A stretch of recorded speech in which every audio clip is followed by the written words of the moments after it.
In today's video, you will learn how to make a portable inhaler to clear your nose. Do you suffer from a stuffy nose? Did you know that high temperatures dry the nasal mucosa? So it is interesting to always have an inhaler at hand, and even better if it is natural.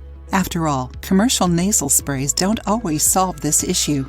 To make this inhaler, you will need one small plastic container with a lid. You can use a glass one, but be careful not to drop and break it. Cotton balls, essential oils, preferably mint, lemon, or eucalyptus, saline solution.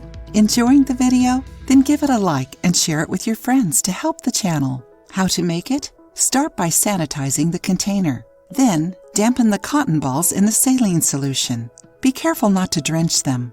After that, mix your essential oils. Use 20 drops in total. Pour the essential oil mixture over the cotton balls. Using it is easy. Open the lid and inhale the contents 3 times. You can keep your portable inhaler in the fridge. That way, your inhaler will be well preserved whenever you need to use it. Usually, your stuffy nose will be relieved immediately.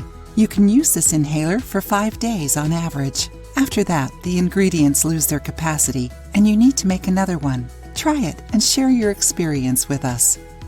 If you liked the video, give it a thumbs up and share it with your friends. For more recipes and tips, subscribe to the channel.